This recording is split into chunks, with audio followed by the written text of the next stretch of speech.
कहन राज को कर नमन, करो महान यह काज।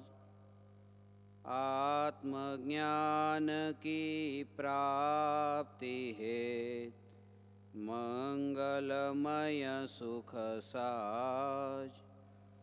मंगलमय सुख साज।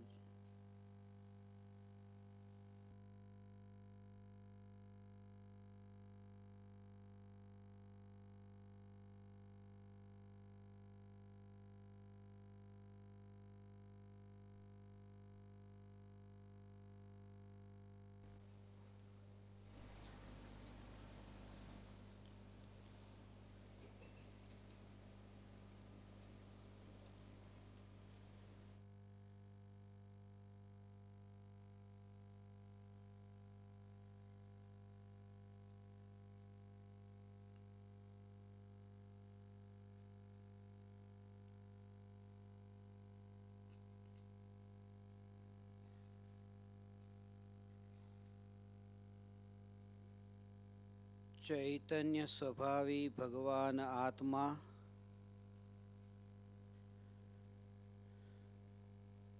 चैतन्य स्वभावना समीप जईने अनुभव करिए तो नित्य जाणनार जाणनार जाणनार छे।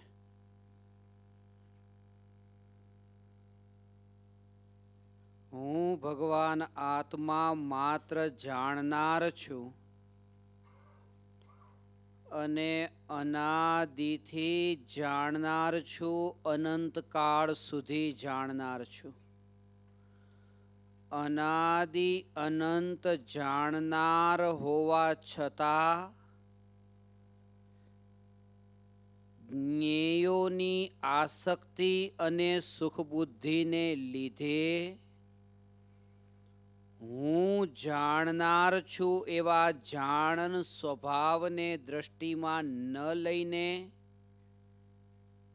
जगतना ज्ञेयो मने जणाय छे एवी मारी मिथ्या मान्यताथी परिभ्रमण थयुं। ज्ञानी अने अज्ञानी समस्त जीवो मात्र जाणनार छे।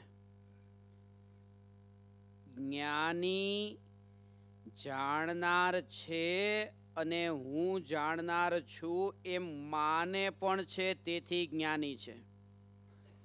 अने अज्ञानी पण जाणनार छे पण एम मानतो नथी के हूँ जाणनार छूं, तेथी ते अज्ञानी मिथ्या दृष्टि छे। प्रत्येक जीव में जे जाणवा रूप कार्य चाले छे ए प्रत्येक जीव में एक समान एक सरखू, जेमा कोई भेद नहीं। पण जेम कह्युं के ज्ञेयोनी आसक्ति ने वशीभूत थयेला जीवोने ए ज्ञान ने देखवाना जाणवाना काळे पण आ ज्ञेय जणाय एवी भ्रमणा थाय छे। जेम के एक दर्पण छे अने दर्पणनी सामे कळा करी रहेलो मोर छे। ए कळा करी रहेलो मोर ज्यारे दर्पणमां प्रतिबिंबित थाय छे, हवे ए समये जो पूछवामां आवे के अहींया सामे तमे जे देखो छो आ कोने देखो छो, तो एक व्यक्ति कहे छे के हूँ मोर ने देखूं छूं अने बीजी व्यक्ति कहे छे के हूँ दर्पण ने देखूं छूं। वात ए छे के जे जीवने मोरमां रुचि छे ए जीव मोरनी कळानो अनुभव करे छे अने जेने मोरनी कळामां आसक्ति नथी ए जीव ए दर्पणनी निर्मलता मात्र देखे छे, बीजू कई नहीं। प्रत्येक समये आपणे ज्यारे जगतना ज्ञेयोने जाणीए छीए ત્યારે આવા જ પ્રકારની સ્થિતિ ઘટિત થાય છે. જ્ઞાનરૂપી દર્પણમાં જગતના પદાર્થોનું પ્રતિબિંબ પડે છે અને અજ્ઞાની પણ એ જ્ઞાન પર જ દ્રષ્ટિ કરી રહ્યો છે.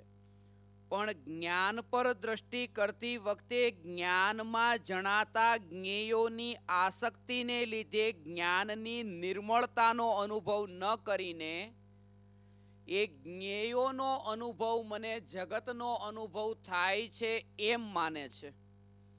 અને જ્ઞાની પ્રત્યેક ક્ષણે ભલે 5 ઇન્દ્રિયના માધ્યમથી જગતના જ્ઞેયોને જાણતા હોય, જગતના પદાર્થો ઇન્દ્રિયોના માધ્યમથી જ્ઞાનમાં જણાતા હોય, પણ એ જણાવવાના કાળે આ જે જણાઈ રહ્યું છે આ મારો પોતાનો ચૈતન્ય, આ ચૈતન્ય જ્ઞાન આ જ્ઞાન એ જ જણાઈ રહ્યું છે. અને એવી જ્યાં અંતરની અનુભૂતિ છે એનું નામ જ્ઞાનની અનુભૂતિ છે. અને જ્ઞાનની જે અનુભૂતિ છે એ જ આત્માની અનુભૂતિ છે. કારણ કે ગોળની અનુભૂતિ કેવી કોને? કે જે મીઠાશની અનુભૂતિ છે એ જ તો ગોળની અનુભૂતિ છે. એ જ રીતે જ્ઞાનની અનુભૂતિ એ આત્માની અનુભૂતિ છે. અને જ્ઞાનીને પ્રત્યેક ક્ષણે આવા પ્રકારની જ્ઞાનની અનુભૂતિને લીધે જગતના વિષયોથી પ્રત્યેક ક્ષણે વૈરાગ્ય અને ઉદાસીનતા વર્તે છે. અને આ સ્વભાવ અનાદિ અનંત છે એવી અનુભૂતિ થઈ છે. એટલે એમ નથી કે વર્તમાનમાં આ જ્ઞાનની આવી સ્થિતિ, એમ નહીં. આ જ્ઞાન એ ત્રણેય કાળમાં આવો જ એનો સ્વભાવ છે. જે જીવને મોરની કળામાં આસક્તિ છે એ જીવને જ્યારે મોર કળા કરતો બંધ થાય અને એનું પ્રતિબિંબ ત્યાં એવું પડે કે હવે કળા નથી કરતો તો એને ત્યાં દુઃખ થાય છે. અને જેની દ્રષ્ટિ માત્ર દર્પણની નિર્મળતા પર છે એને મોર કળા કરે કે ન કરે કે ઉડી જાય કે કંઈ પણ થાય એ એની સહજ એક ધારામાં રહે છે. અને એ જ રીતે પ્રત્યેક આત્મા આ પ્રકારે પોતાના ચૈતન્ય સ્વભાવને અનુભવે. એક નિરંતર એક ધારા બની રહે. એક ધારાનો અર્થ એ છે કે જેમાં કોઈ તરંગો નહીં. તરંગો નહીં. ભેદ બારમાં છે પણ અંતરમાં ક્યાંય નહીં. એક ધારા. સમુદ્રના તરંગો જેમ ઉછળે છે અને સામે દર્પણ રાખ્યું છે અને સમુદ્રના જે તરંગો ઉછળે છે એ દર્પણમાં પ્રતિબિંબિત થાય છે. અને જ્યારે એ દર્પણમાં પ્રતિબિંબિત થાય છે તો દર્પણ નથી, તરંગ એ ઉછળતું નથી. એ એમનામ જ છે. એ એમનામ જ છે. એને કંઈ નથી થતું. એવી રીતે રાગ અને દ્વેષના ભાવો, કશાયના ભાવો એ જ્યારે એ તરંગો છે એ ઉછળે છે અને જ્ઞાનમાં જ્યારે એ જણાય છે કે આ ભાવ થયો, આ ભાવ થયો, પણ એ તરંગોમાં જેમ તારતમ્યતા છે પણ ચૈતન્ય જે જાણનાર છે એ એક ધ્રુવ છે. એ જાણનાર એ ધ્રુવ છે. અને એ દર્પણ ઊંચું નીચું નથી થતું એનું પ્રમાણ શું? એનું પ્રમાણ એ કે જેવી રીતે ત્યાં સમુદ્રના તરંગો જે છે ઊંચે નીચે થાય એવી જ રીતે જો આ દર્પણ પણ ઉપર નીચે થાય તો સમુદ્રની જે તરંગોની જે ગતિ એ બરાબર આમાં દેખાય નહીં. એ ત્યારે જ બરાબર દેખાય કે કેવી રીતે ઉછળે છે જો આ સ્થિર હોય તો. તો દરેક સમયે જે આપણને અહેસાસ થાય કે પેલા મને ગુસ્સો આવી ગયો તો પણ હવે ઠંડો પડ્યો, તો એના તરંગ જે ઊંચા નીચા એ ખબર પડી, એ સિદ્ધ કરે છે કે હું જ્ઞાન સ્વભાવી આત્મા પોતે બસ આ સ્થિર ને ધ્રુવ છું. અને એ ધ્રુવતાને એને જેણે પોતાનું સ્વરૂપ માન્યું કે આની બહાર હું ક્યાંય નહીં.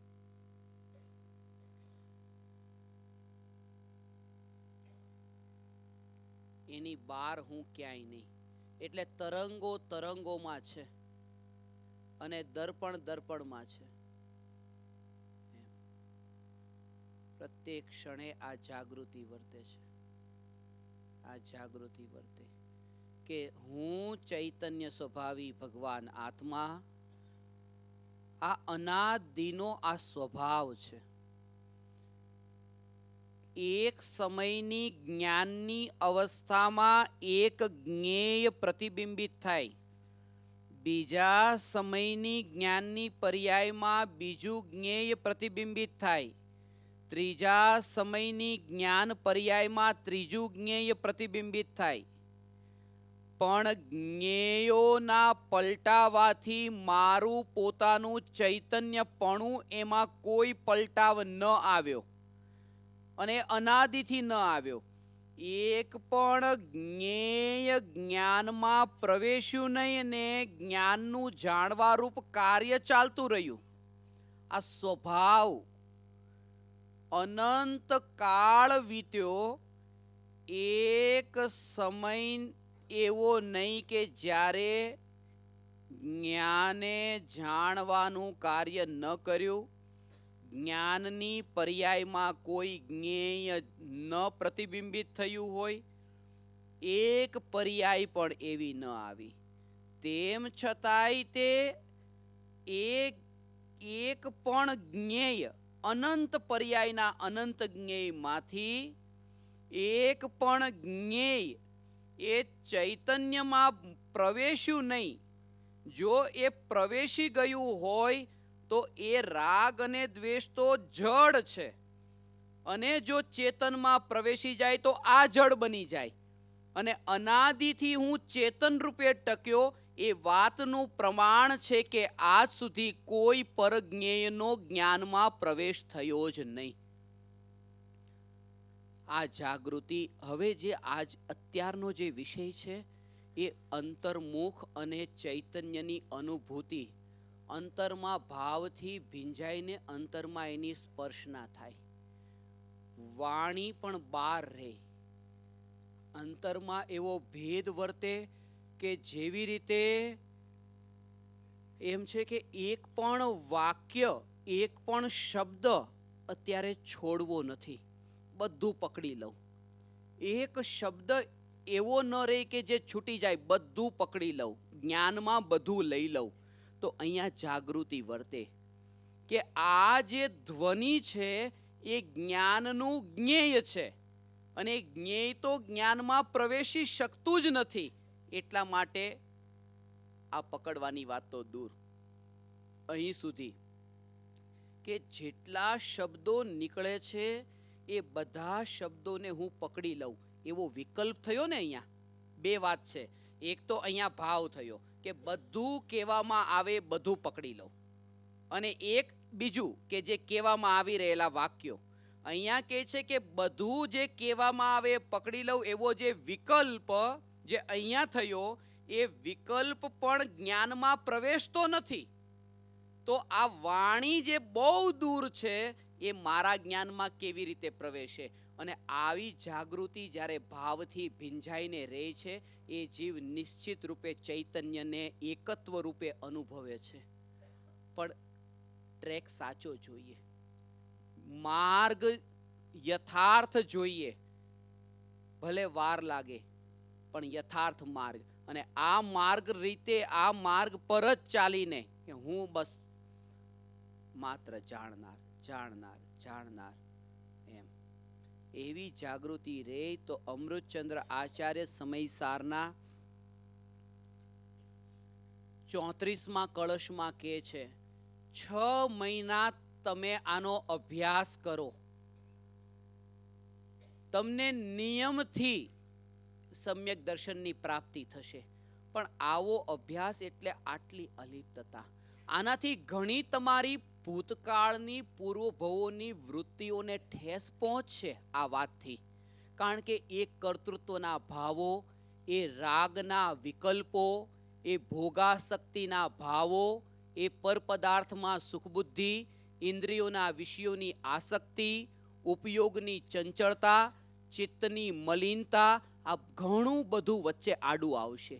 પણ તોય નિરાશ થયા વિના અને ધ્યેયનો નિર્ણય નક્કી કરીને કે બસ હું ચૈતન્ય માત્ર, આ ક્રમબદ્ધ પુરુષાર્થ અંતરથી હવે અત્યારે જે ચર્ચા છે ને, આ પુરુષાર્થની હવે અંતર્મુખ પુરુષાર્થ સહેજે કેવી રીતે થાય છે.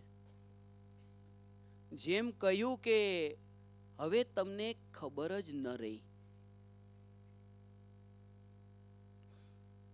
ચૈતન્ય જ બસ અંતરમાં જ એક જ આ અનુભવાયું. આમાં એનું ત્રિકાળી સ્વરૂપ અનુભવાયું. પર્યાય અને આત્મા એ વચ્ચેની જે દૂરી છે ને, એ દૂરી, નિરાશ ન થવું. તમે પુરુષાર્થ કરી રહ્યા છો, તમારા આત્માની પર્યાય આત્મા તરફ જઈ રહી છે, પણ અંદરથી જે ચૈતન્યની આત્માની અનુભૂતિની જે તરંગ અને આનંદના સાગર જે ઉછળવા જોઈએ ન ઉછળે, તો ઘણા જીવો નિરાશ થઈને આપ કે આવું કંઈ ન હોય. પણ એનું કારણ એ છે કે એમાં એ જે છે કે હજુ જે પુરુષાર્થ સુધી જે પહોંચવાનું હતું ત્યાં પહોંચાયું નથી. અને જેવી રીતે એક આ બાજુનો વાયર અને અહીંનો વાયર, આ બંને વાયર જ્યાં સુધી આટલા દૂર છે, આટલા દૂર હોય તો પણ બલ્બ નહીં પ્રગટે, આટલા હોય તોય નહીં, આટલા હોય તોય, જ્યારે એની સ્પર્શના થાય ત્યારે ત્યાં પ્રકાશ. એવી રીતે તે જ્યારે પર્યાય દ્રવ્યમાં એવી અભેદ થાય ત્યારે સાક્ષાત ચૈતન્ય જ્ઞાયકની અનુભૂતિ થાય. સાક્ષાત શરૂઆતમાં શું થશે, આને આ રીતે સમજીએ. અહીંયા જે છે આ છે ભગવાન આત્મા. આ ભગવાન આત્મા, આ જે છે ને આ ભગવાન આત્મા, આ છે જે સાધનામાં ચાલે છે ને આ વિકલ્પ. બીજું કેવો, હું ભગવાન આત્મા છું, હું ભગવાન આત્મા છું, હું ભગવાન આત્મા છું, હું જ્ઞાયક છું, હું જ્ઞાયક છું. આ વિકલ્પો, આ છે જ્ઞાનની જાણવા વાળી પર્યાય. આ છે શ્રદ્ધા ગુણની પર્યાય અને આ છે ચારિત્ર ગુણની પર્યાય. એટલે જ્ઞાન, શ્રદ્ધા અને ચારિત્ર અને આ વિકલ્પ. તો જ્યારે જ્ઞાનની પર્યાય અત્યારે શું કરે છે, જ્યારે સાધનાના કાળે ક્યાં અટકી જવાય છે. જ્ઞાનની પર્યાય જ્યારે સાધના કરવા જીવ બેસે ત્યારે હું ભગવાન આત્મા છું એવો જે વિકલ્પ હતો ને, એ વિકલ્પને જાણે છે. અને શ્રદ્ધા ગુણની પર્યાય કે છે આજ હું કોણ, ભગવાન આત્મા નહીં, હું ભગવાન આત્મા એવો વિકલ્પ. અને ચારિત્રની પર્યાય એ વિકલ્પમાં લીન થાય છે. એટલે એ સમયે બહુ સૂક્ષ્મ દ્રષ્ટિ રાખીને એ પુરુષાર્થ ઉપડે. આ વિકલ્પ વચ્ચે આડો આવે છે અને મોટા ભાગના જીવોને એવી ભ્રમણા થાય છે કે મને આત્મા ઓળખાઈ ગયો. આત્મા નહીં, હું આત્મા છું એવો વિકલ્પ ઓળખાયો હોય છે. નિર્વિકલ્પ અનુભૂતિ નથી. તો પણ આ વિકલ્પ જે વચ્ચે આડો છે જાય કેમ, જાય કેમ? તો હવે એનો અહીંયા અભ્યાસ આવશે. એ વિકલ્પ જે વચ્ચે આડો આવે છે ને, એ ક્યારે જશે? જેમ કોઈ વ્યક્તિ પાસે પૈસા છે. હવે પૈસા પોતાની પાસે શા માટે રાખે છે? એટલા માટે કે પૈસાથી મને કંઈ ખરીદવું હોય તો હું ખરીદી શકું, એટલે પૈસા પોતાની પાસે રાખે છે. પણ જેને હવે કંઈ ખરીદવું જ નથી તો પછી પૈસાની જરૂર નથી. તો જે વિકલ્પ છે ને, એ વિકલ્પો શેના માટે હોય છે? પાંચ ઇન્દ્રિયના વિષયના ભોગોને ભોગવવા માટે. કે આનાથી હું આ ભોગવું, આ ભોગવું, આ વિકલ્પથી. આ વિકલ્પ એ માધ્યમ છે. અને જેને પાંચ ઇન્દ્રિયના વિષયના ભોગોમાંથી સુખબુદ્ધિ છૂટી ગઈ, એનો વિકલ્પ પછી છૂટી જાય છે. એટલે આ જે હું ભગવાન આત્મા છું એ વિકલ્પને અહીંથી નથી છોડવાનો, એ તો સહેજે છૂટે છે. કોને? કે જેને એ સુખ બુદ્ધિ છૂટે છે. કારણ કે વિકલ્પની જરૂર તો સુખને ભોગવવા હતી, વિકલ્પ કે મારી જરૂર નથી. ત્યારે જ્ઞાનની પર્યાય સાક્ષાત આત્માને જાણે, શ્રદ્ધા ગુણની પર્યાય માને હું આત્મા, અને ચારિત્રની પર્યાયમાં સ્થિર થાય. એને નિર્વિકલ્પ અનુભૂતિ કહી છે. પણ થશે આ અનુભૂતિ, થોડુંક એવું લાગશે. અને આ બધા જ્યારે વચનામૃત ને આત્મસિદ્ધિના કૃપાળુ દેવના આ અંતરના એક એક વાક્યો, આજે તો જેટલું થઈ શકે, પણ ક્યારેક અવસર મળે ને તો હું એ વાત ઉપર બતાવીશ કે વચનામૃતમાં આવી અનુભૂતિ કયા કયા પત્રમાં કેવી કેવી રીતે સ્પષ્ટ કરી છે. 144 નંબરના પત્રમાં કેટલી એની ઊંડાણથી એ વાત કહી છે. એ ચૈતન્ય ચૈતન્ય ચૈતન્ય, એ ચૈતન્ય જે છે એનું સ્વરૂપ જે સ્પષ્ટ, એક એનો ભાવ શું છે એ ત્યારે ખ્યાલમાં આવશે. એટલા માટે અંદરથી પોતે જ અંદરથી આનો અનુભવ કરીને, એટલા માટે કહ્યું એટલે માનીને નહીં. કારણ કે કહ્યું છે એટલે માનશો તો અહીંથી મરણ થયું, બીજે જન્મ થયો, ત્યાં પણ કોઈ પ્રવચનમાં કોઈએ કહ્યું ને તમે માની લીધું. પણ અનુભવથી જો અહીંયા નક્કી થયું, હવે અહીંથી છોડીને દુનિયામાં ક્યાંય, 3 લોકમાં ક્યાંય જન્મ થાય, હવે બસ એને કોતરાઈ ગયું કે આમ જ છે. કારણ કે પોતાનો અનુભવ છે, અને એ અનુભવની આખી વિધિ છે. એ વિધિ આ પુરુષાર્થના હવે જે પ્રકરણ આવે છે એમાં સ્પષ્ટ થશે.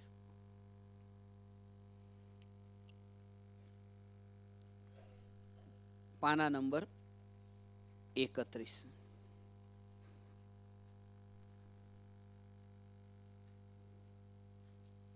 જ્ઞાનીઓની આ અનુભૂતિ છે ને,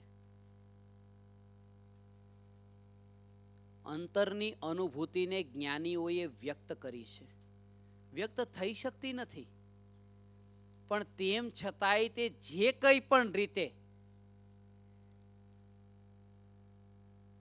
કારણ કે અનુભવને શું ભાષા. કલકત્તામાં એક સંમેલન હતું, મહિલાઓનું સંમેલન હતું, અને એમાં અલગ અલગ ભાષાને જાણનારી મહિલાઓ બધી આખી દુનિયામાંથી ભેગી થઈ હતી.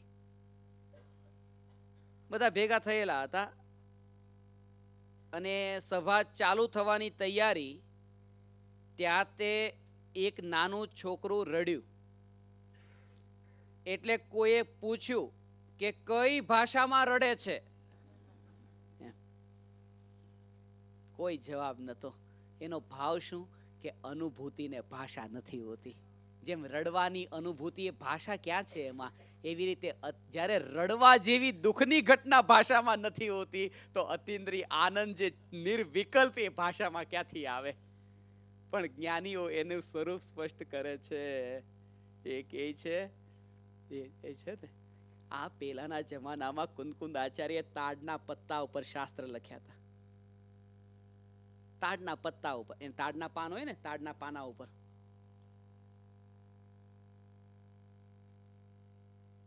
કાંટા વડે.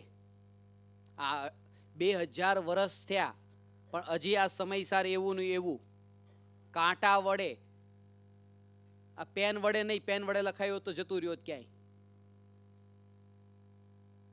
એનું કારણ આપણે નથી બોલતા. ઘણી વખત કોઈ બીમાર પડ્યું હતું, પછી એ સારી તબિયત એની સારી થઈ ગઈ, સારું ભાઈ તમને સારું થઈ ગયું, ટચ વુડ. એટલે વુડને ટચ કરો એટલે તમે બસ સેફટી, હવે કંઈ ન થાય. કુંદકુંદ આચાર્યએ વુડને ટચ કરીને કાંટાથી લખ્યું ટચ વુડ. તો આ 2000 વર્ષે પણ આ રહ્યું. અને એનું એક રહસ્ય એ છે કે પાના ઉપર લખ્યું હતું. પહેલાના જમાનામાં એ રીતે પાન ઉપર લખાતું હતું ને, એ પાના તો રહ્યા નહીં, પણ શબ્દ રહી ગયો. એટલે કાગળ આવી ગયા તોય આપણે એમ કે પાના નંબર 31, પાના નંબર 32, એ જમાનાના શબ્દ. પાનું એ તાડનું પાનું હતું, હવે તો કાગળિયું છે, પણ શબ્દ એ છે. હવે પાના નંબર 31 પર જો.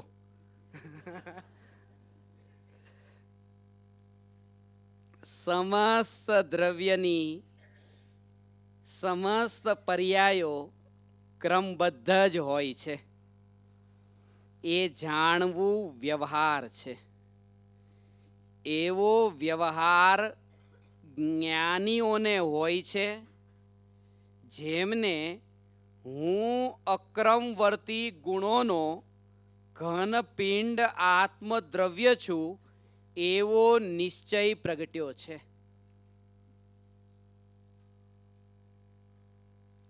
અહીં એ કહે છે કે પર્યાય ક્રમબદ્ધ છે એમ જાણવું એ વ્યવહાર છે. અને આપણે વ્યવહારથી તે ઉપાડ જોર આપણું વ્યવહાર ઉપર હોય છે અને વ્યવહારથી શરૂઆત નથી કરવાની. અહીંયા કહે છે કે વ્યવહારથી નિશ્ચયમાં નહીં, નિશ્ચય જેનો પ્રગટ થયો એ જીવને વ્યવહાર પ્રગટે છે. વ્યવહાર બહારનું છે, નિશ્ચય અંદરનું. બહારથી અંદર નથી જવાનું, અંદરથી બહાર. એ ફૂલ છે, એ ફૂલમાં સુગંધ જે આવે અંદરથી બહાર આવે તો એ નેચરલ. પણ પ્લાસ્ટિકનું હોય ને એના ઉપર આપણે પરફ્યુમ છાંટીને બહારથી અંદર નાખીએ, આ બધું ક્રિએટિવ. બહારથી અંદર ન જવું જોઈએ, અંદરથી બહાર આવે.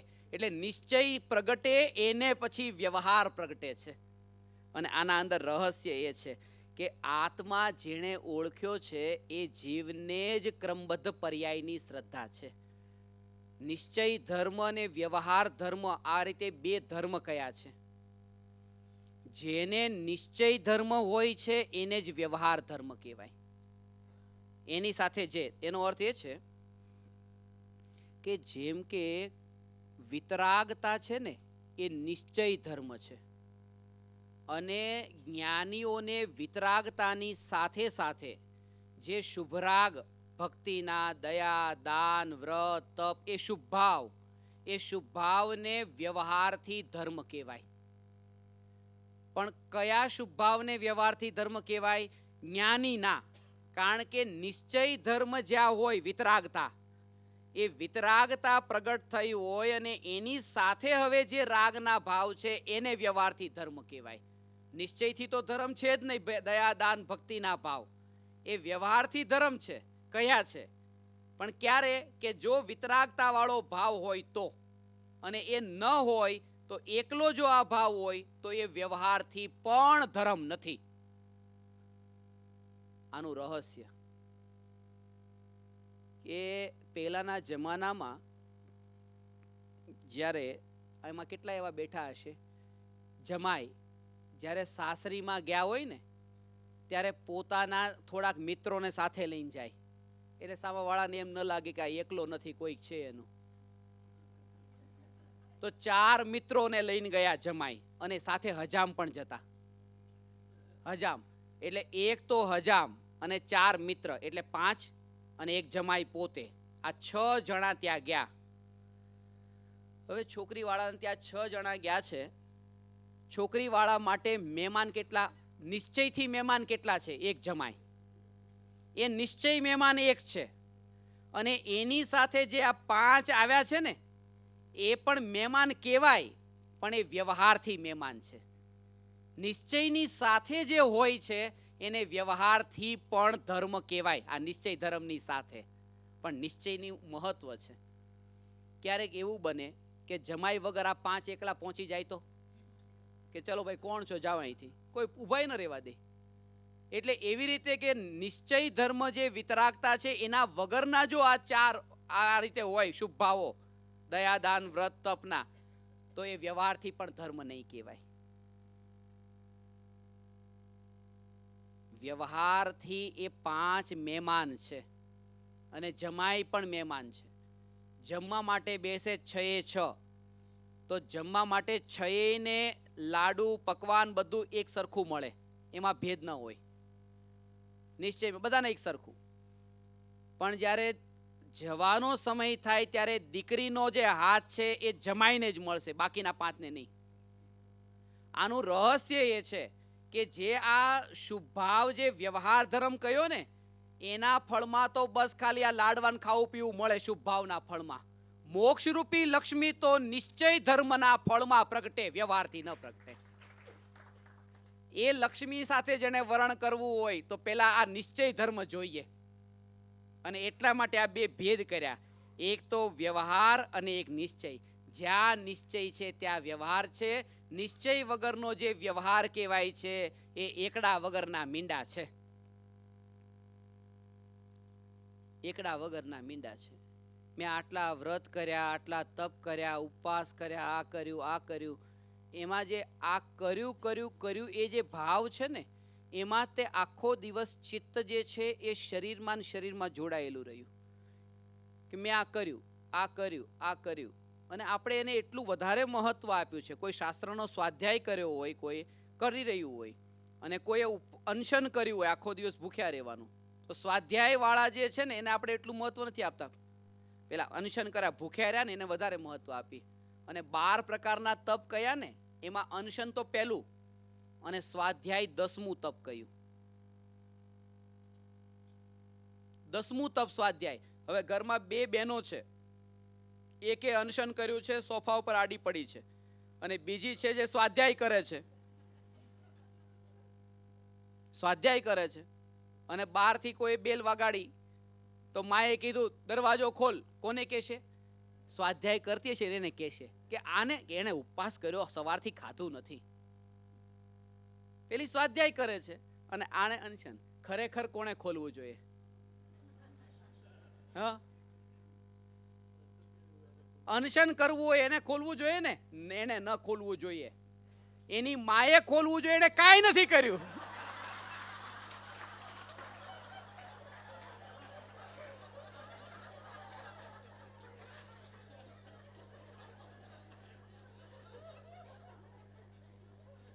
પણ જ્યાં કરું કરું કરું કરું એવો જે ભાવ છે ને, ત્યાં માને પણ માના કરતા પણાનો ભાવ છે. હું માં છું ને, હું ખોલું? જા તું ખોલ.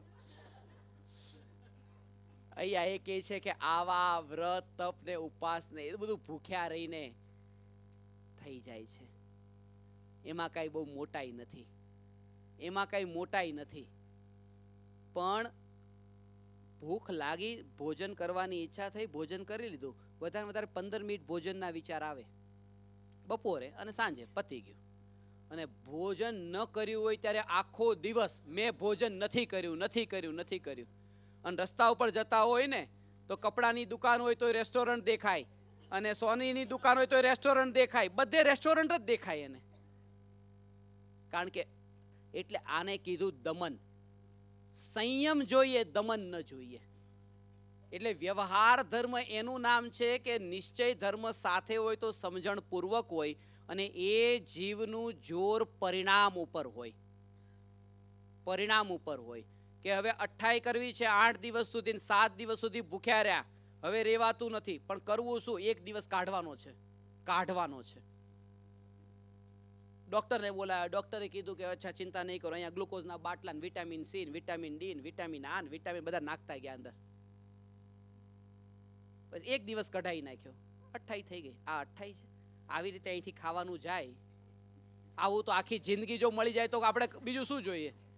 કે મહેનત જ ન કરવી પડે, ખાવાની ચિંતા નહીં. એટલે કીધું કે દમન ન જોઈએ. કોને બતાવવા માટે? ધર્મ જે છે ને એ કોઈને માટે નહીં, પ્રદર્શન માટે નહીં, પોતાના માટે. પોતાના માટે. એટલા માટે આપણે પાપના એવા કર્મ કર્યા છે એને ધોવા માટે ધર્મ કરીએ છીએ. અને આપણે શરીર જ્યારે ગંદુ થાય તો એને ધોવાનું જે કામ, સાફ કરવાનું કામ રસ્તા પર નથી કરતા. એક બાજુ ખૂણામાં બાથરૂમ બનાવી 4 દિવાલ કોઈ દેખે નહીં, છુપી રીતે એના મેલને કાઢીએ છીએ. તો આત્માનો મેલ જે કાઢવો છે એમાં પ્રદર્શન શા માટે કરીએ? એને છુપી રીતે કેમ નહીં? એટલા માટે ચર્ચમાં મેં તો જોયું છે, જ્યાં પણ પ્રવચન થાય ને એ ચર્ચમાં પ્રવચન પછી એ લોકોએ કંઈ ને કંઈ એવી રીતે નાખવાનું પોતાની શક્તિ અનુસારે પેલું, તો એમાં એ લોકો ટોપલી જેવું ફેરવે ત્યાં. અને આમ આમ, પણ એમાં એક એવું છે કે આ હાથ હોય ને એ પાછળ રાખવાનું અને આ હાથે આપે, આ જમણા હાથે, ડાબો હાથ પાછળ રાખવાનો. શરૂઆતમાં તો મને સમજાયું નહીં કે આવું કેમ કરે છે. ત્યારે એ પછી એક વ્યક્તિએ કહ્યું કે અમારે ત્યાં એમ કીધું કે જમણા હાથે આપ્યું હોય, ડાબા હાથને ખબર ન પડે એટલે પાછળ. આનો મતલબ આ કે તમે જે પણ કર્યું સારું, કોના માટે? પોતાના માટે કર્યું ને. શા માટે પ્રદર્શન? એટલે વ્યવહાર ધર્મનું પ્રદર્શન જ્ઞાનીને નથી, કારણ કે નિશ્ચયવાળી જાગૃતિ અંતરમાં વર્તે છે. એના ઉપર અહીંયા જોર આપ્યું છે, સહજતા છે.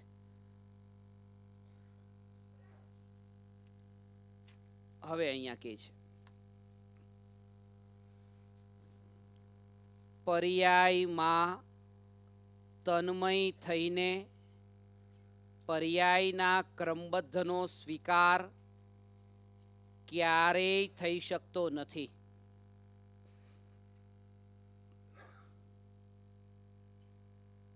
પર્યાયમાં તન્મય થઈને પર્યાયના ક્રમબદ્ધનો સ્વીકાર ક્યારેય ન થઈ શકે. ભાવ એ છે કે પર્યાયનો રસ છૂટે તો જ એ પર્યાયનો સ્વીકાર. પર્યાયમાં તન્મય હોય એમ માન્યું કે આ શરીર મારું છે અને આ જ હું છું, એવું જે માન્યું કે આ જ હું છું,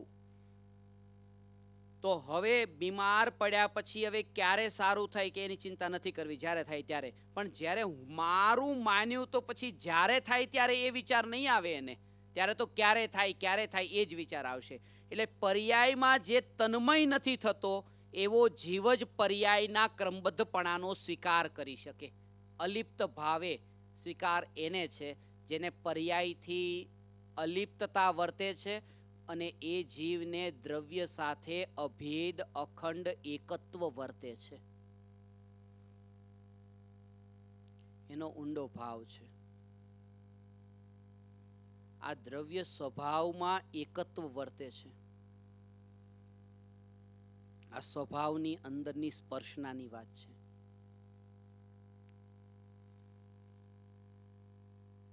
ઘી, માટી, ઉષ્ણતા, અગ્નિ અને ચીકણાપણું, આ 5 શબ્દથી સમજશું ને. આ ચૈતન્ય હાથમાં હમણાં બતાશે. આ 5 વાત: ઘી, માટી, ઉષ્ણતા, અગ્નિ અને ચીકણાપણું. જ્યારે ઘી માટી સાથે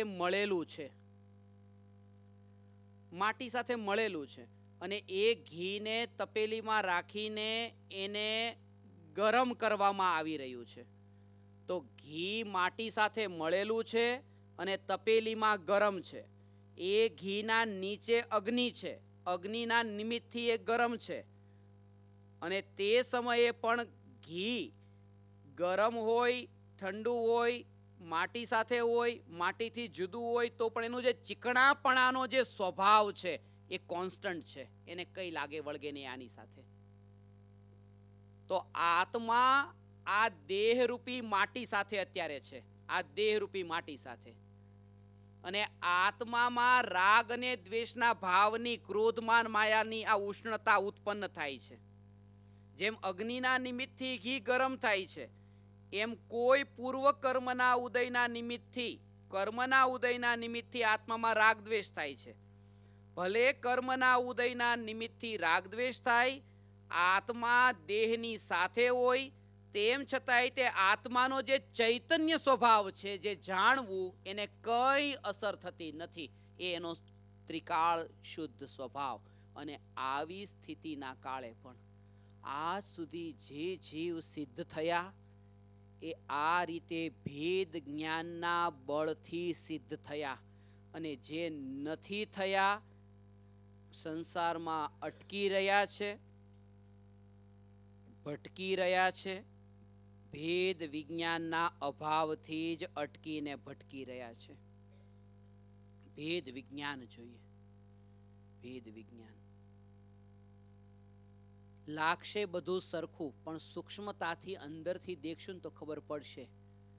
નૈનમ છિંદંતી શસ્ત્રાણી નૈનમ દહતી પાવક ન ચૈનમ ક્લેદયંત્યાપો ન શોષયતી મારુત.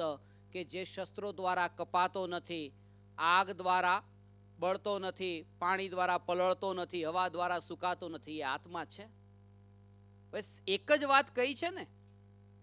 આપણે ક્યાં અહીંયા સમયસારમાં થોડું એવું કહ્યું કે શસ્ત્રો દ્વારા કપાય છે, આગ દ્વારા બળે છે, પાણી દ્વારા પલળે છે, હવા દ્વારા સુકાય છે. પણ એમાં આકાશ અને પાતાળ જેટલું અંતર છે. જ્યારે અંદર જાઓ તો ખબર પડે. આ એ જીવની વાત છે, બહુ સૂક્ષ્મ. એટલે આ ભેદ વિજ્ઞાનની વાત કરી.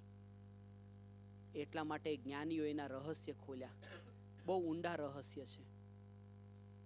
એટલે આપણે 6 ઢાળામાં એક ગાથા લખી છે. शस्त्रों से कटता नहीं जो आग से जलता नहीं, जल से जो भीगता नहीं वह वायु से सुखता नहीं. આટલી વાત જે ઉપરની બે લાઈનમાં છે એ તો ગીતામાં પણ છે ને સમયસારમાં પણ છે, પણ હવે નીચે જે છે ને એ સમયસારમાં છે, ગીતામાં નથી. એનું રહસ્ય ઉપર ફરીથી, शस्त्रों से कटता नहीं जो आग से जलता नहीं, जल से जो भीगता नहीं वह वायु से सुखता नहीं, पर द्रव्य से जो भिन्न है पर आत्म से जो पर रूप है, निज आत्म से अभिन्न जो स्वयं परमात्म स्वरूप है. આ વાત જે છે ને એ ત્યાં નથી. આ ભેદ વિજ્ઞાનની વાત છે. એનો અર્થ શું છે? ત્યાં એ કહ્યું કે પરમાત્મા છે અને આ જેટલા જીવો એ પરમાત્માનો અંશ છે, બધા પરમાત્માનો અંશ છે. એનો અર્થ શું છે? ત્યાં એ કહ્યું છે બધા આત્મા, પણ એ પરમાત્માને આ બધા પરમાત્માનો અંશ. એ પરમાત્માને બુંદી કયા, બુંદીનો લાડુ, અને આ એક એનો અંશ એટલે આ બુંદી એ ગીતામાં. એટલે ત્યાં જે પરમાત્માનો જ અંશ છે, જે પરમાત્મા બુંદીનો લાડુ છે, આ બધા એ એક બુંદી છે. અને સમયસારમાં કહે છે પરમાત્મા બુંદીનો લાડુ છે અને હું પણ બુંદીનો લાડુ ને તમે બુંદીનો લાડુ. આ વાત એટલે પરમાત્માથી તમે આમ અભેદ નહીં, આ પરમાત્માને આપણે આ એનો અંશ નહીં. અહીંયા એક કાપો મૂક્યો, પરમાત્મા પરમાત્મામાં, તમે તમારામાં, આ સ્વતંત્ર. એટલે ભેદ વિજ્ઞાન વાળી જે વાત છે એ સમયસારના સંવર અધિકારમાં બતાવી છે. આ બહુ ઊંડા રહસ્યો છે એના. પણ નવા જીવો માટે એને પ્રેરણા મળે તો એને એમ કહેવાય ભાઈ અહીંયા પણ આ જ છે, આવતો ખરો તું, કહેવાય એને એમ. પણ રહસ્યો જ્યારે સમજીએ ને ત્યારે ખબર પડે એ સંવર અધિકારમાં એનો ખુલાસો કર્યો છે. અને ભેદ વિજ્ઞાન, કારણ કે જો એનાથી અભેદ હોય, પરમાત્માથી આ હું આત્મા અભેદ હોઉં, તો ત્યાં જેવો અનુભવ થાય એવો અહીંયા થવો જોઈએ. આ અભેદ તો પછી પ્રત્યેક દ્રવ્યની સ્વતંત્રતા ક્યાં રહી? અહીંયા કહે છે કે તો એકનો મોક્ષ થાય તો પછી બધાનો થઈ જવો જોઈએ. આ સ્વતંત્રતાનો અર્થ એ છે કે પ્રત્યેક આત્મા પરિપૂર્ણ. અંતર માત્ર એટલું છે કે મહાવીર ભગવાન પણ બુંદીનો લાડુ અને હું પણ બુંદીનો લાડુ. હું એક કવર હજી પેકેટ ખુલ્યું નથી એવો બુંદીનો લાડુ, અને ખુલી ગયું એવા બુંદીના લાડુ, પણ છે તો બે બુંદીના લાડુ અને સ્વતંત્ર. આ એના ભાવ છે. અને આનો અર્થ જે છે ને એ વચનામૃતના પત્રો જ્યારે લઈશું ને તો એનામાંથી બતાવીશું કે ક્યાં એનો ભાવ આવી રીતે વ્યક્ત થયો છે, ખબર પડશે ત્યારે. અત્યારે તો અહીંયા મૂળ વસ્તુ કે આ જે ભગવાન આત્મા જે છે એ આટલો સ્વતંત્ર ને નિરાળો અને ભેદ વિજ્ઞાન પર્યાયમાં તન્મય થઈને આ દેહમાં તન્મય થઈને દેહમાં જે થવાનું હોય તે થાય એવો સ્વીકાર નહીં થાય. દેહ હું નહીં,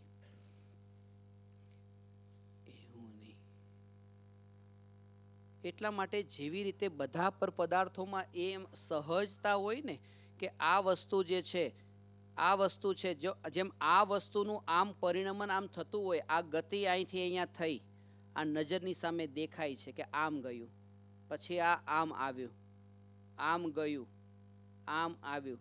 જેમ આમાં થયું, પણ આપણને અંદરમાં કેટલી ખાતરી વર્તે છે, અંદરમાં કેટલી શ્રદ્ધા કે આ આમ ગયું ને આમ આવ્યું, પણ હું આમાં ક્યાંય નથી.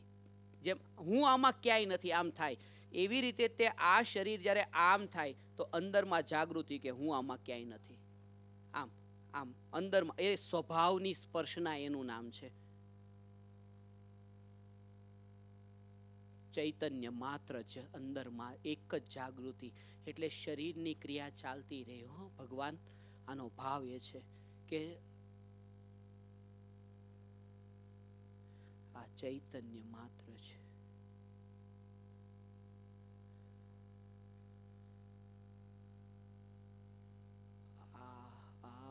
આમાં પણ એક ઊંડું રહસ્ય અનુભવની વાત છે. આ અનુભવની વાત છે.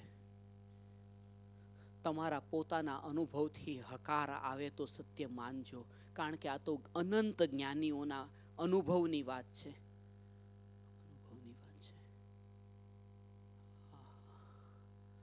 આ જે સ્વભાવ છે ને ભગવાન,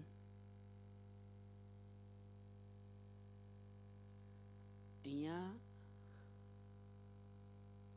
હજારો લોકોની ઉપસ્થિતિ અને અહીંયા આ દેહમાંથી જે વાણીનું નીકળવું, દેહમાંથી વાણીનું નીકળવું, આમ એટલી દૂરી કે સુમેરુ પર્વતના જે પરમાણુ છે ને, સુમેરુ પર્વતના પરમાણુ, મારા કોઈ સગા નહીં, કોઈ કાકા મામા, કોઈ સગા નહીં, કશું જ લાગતા વળગતા નથી, એ ત્યાં છે.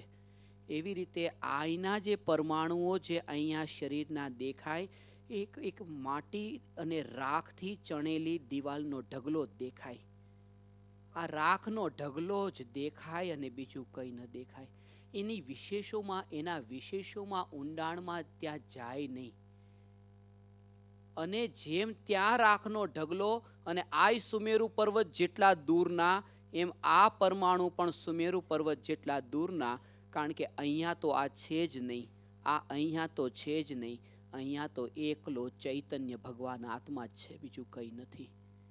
અહીંયા તો એકમાત્ર ચૈતન્ય જે જાણનાર, અને જ્યાં જાણનાર છે ત્યાં પરમાણુ કોઈ નથી. ત્યાં જાણવું ને જાણવું જ છે.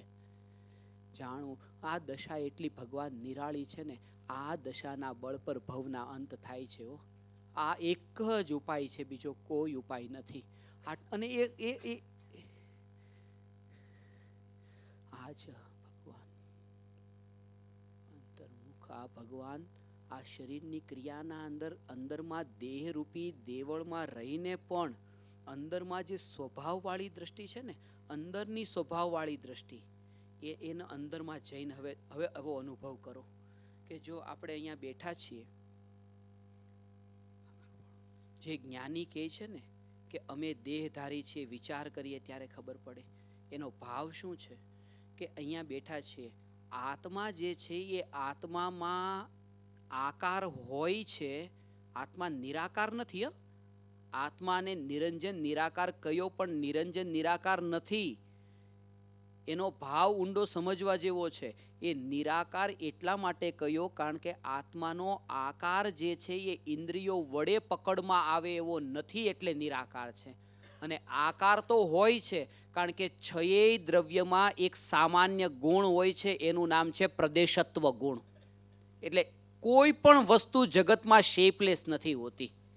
આકાર તો દરેક વસ્તુને, દરેક દ્રવ્યને આકાર હોય. જેમ પાણી ચૈતન્ય જ, બસ એક જ. જેમ પાણી છે ને, ગ્લાસમાં હોય તો ગ્લાસમાં ગયું તો પાણીનો આકાર જે છે ને એ ગ્લાસ જેવો થઈ ગયો. પછી ત્યાંથી થાળીમાં નાખ્યું તો થાળી જેવો આકાર થઈ ગયો. તપેલીમાં નાખ્યું તપેલી જેવો આકાર થયો.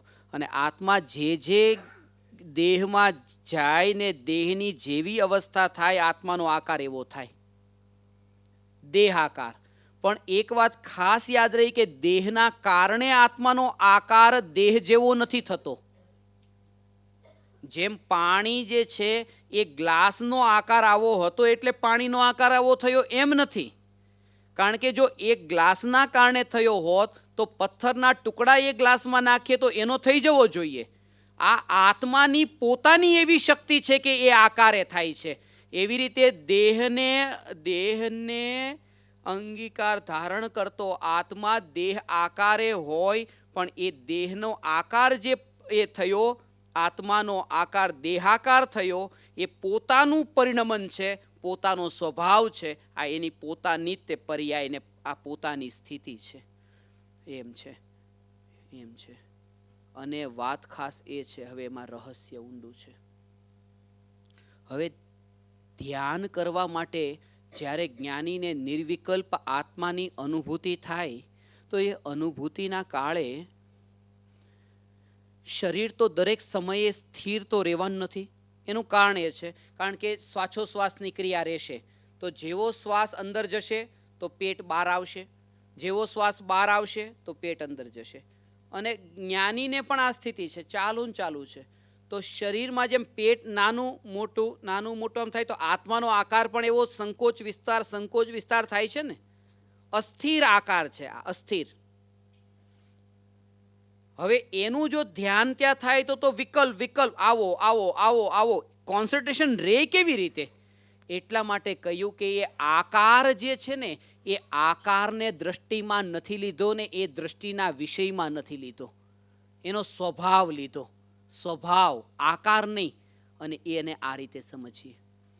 જેવી રીતે એક બરફીનો ટુકડો છે.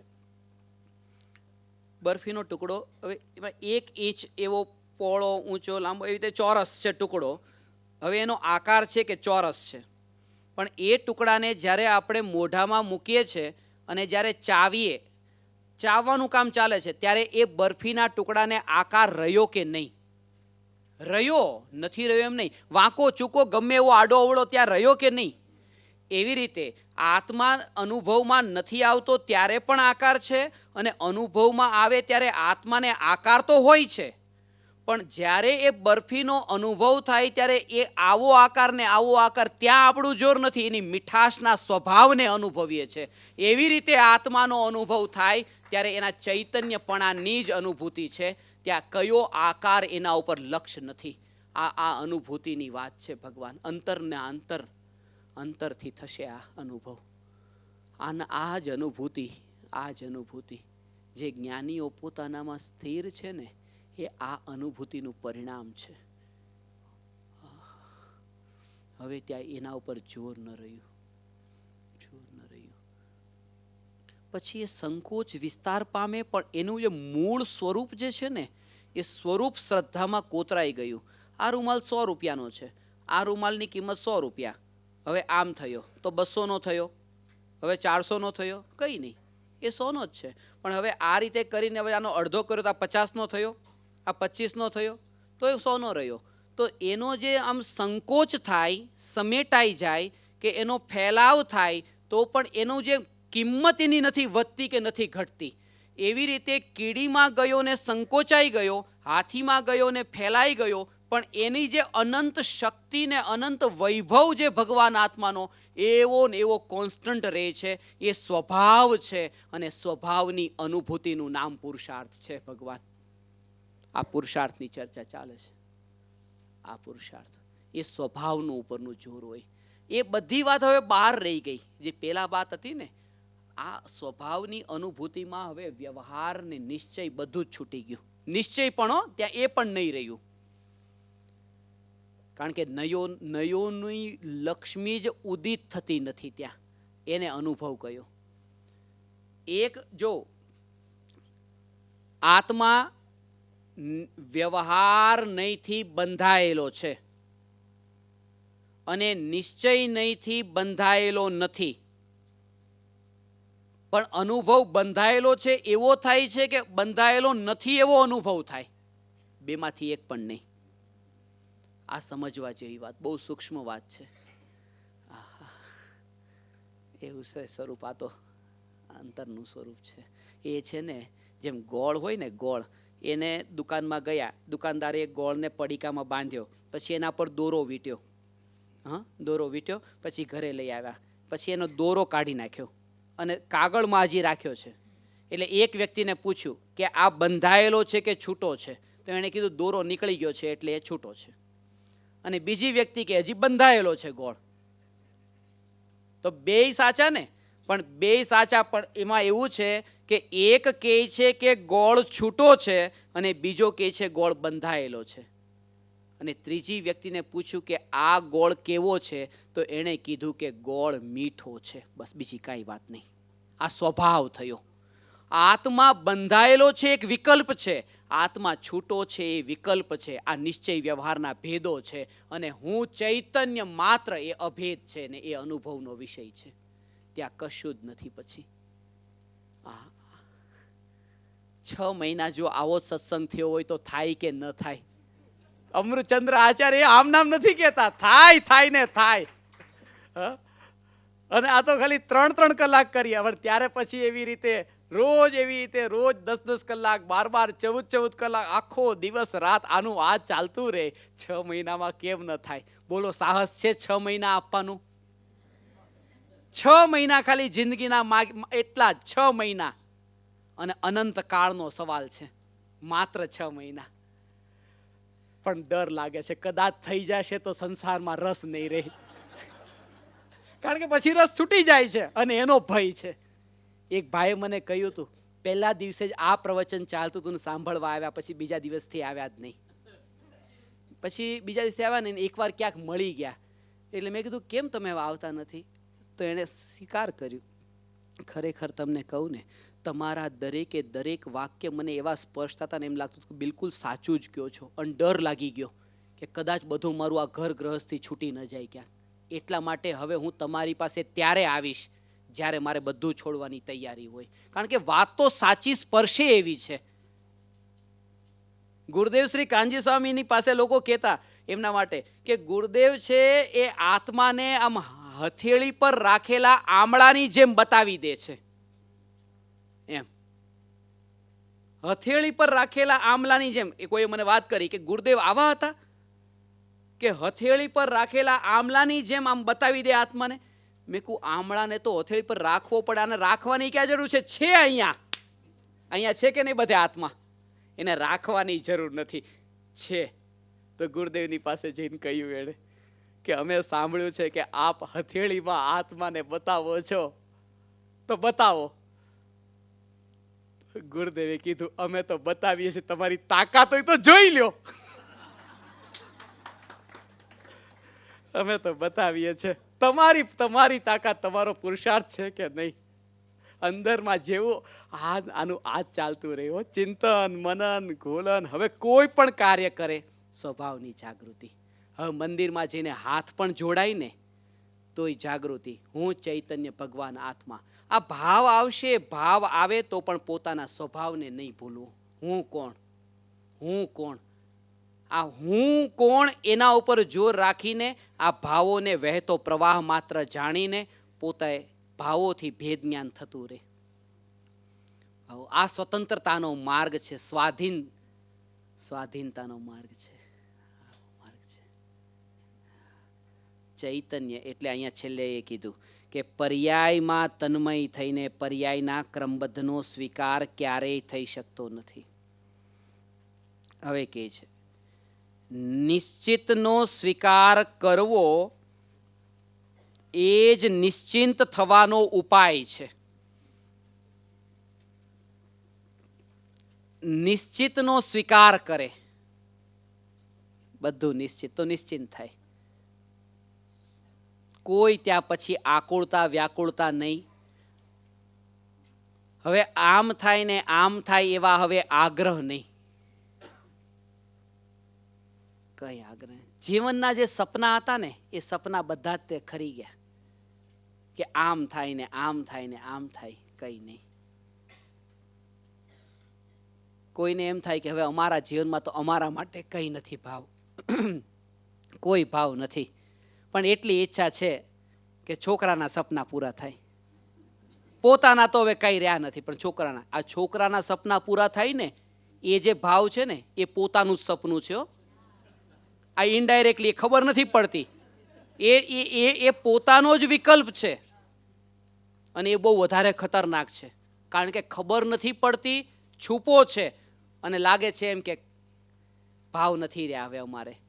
કાંઈ નહીં, મારી કોઈ ઈચ્છા નથી, છોકરાની ઈચ્છા ભગવાન પૂરી કરી નાખજો, મારે તો કોઈ ઈચ્છા નથી. તો આ કોની ઈચ્છા હતી કે છોકરાની ઈચ્છા પૂરી કરજો? ભારતને પૂછ્યું ને તમારી શું ઈચ્છા? પાકિસ્તાનનો નાશ થઈ જાય.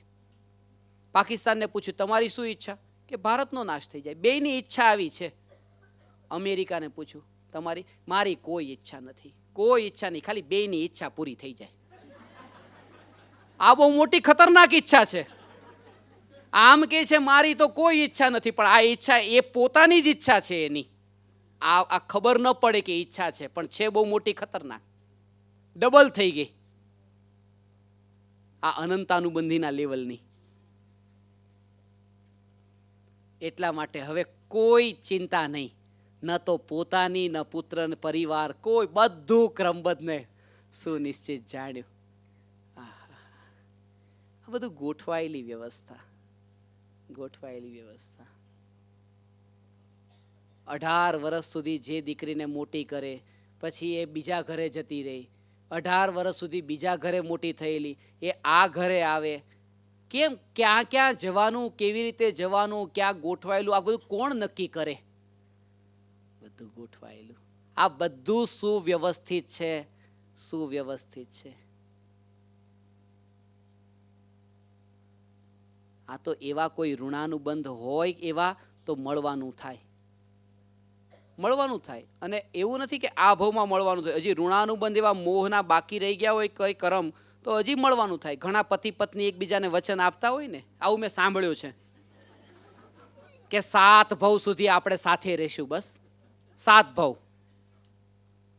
રહી શકે, 7 ભવ સુધી. હા, એક કારણ છે, જો આમાં રસ પડ્યો.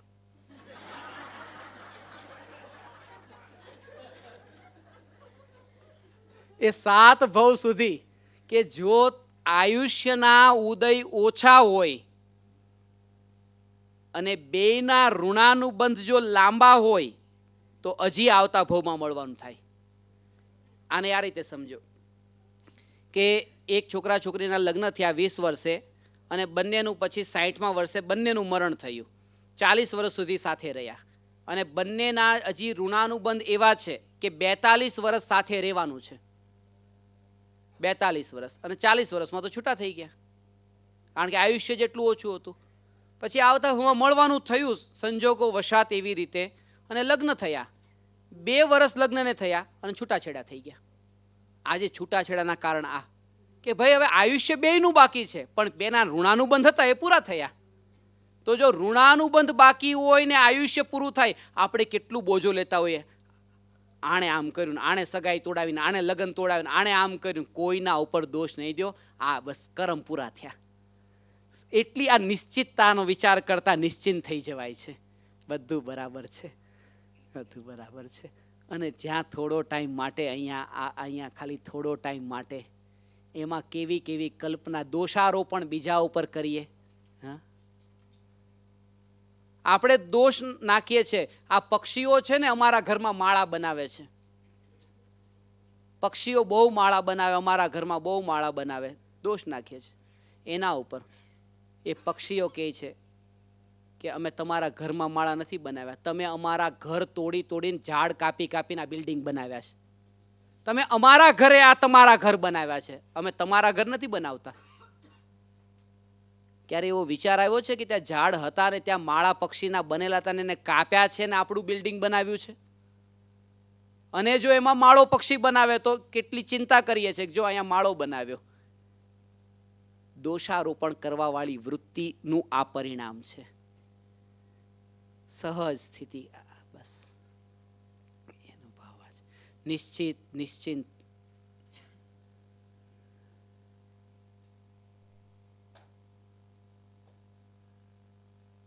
जो होना है सो निश्चित है, केवल ज्ञानी ने गाया है. उस पर तो श्रद्धा ला न सका, परिवर्तन का अभिमान किया. આમ જ કર્યું કે હું આમ પલટાવી દઉં ને આમ પલટાવી દઉં ને આમ પલટાવી દઉં.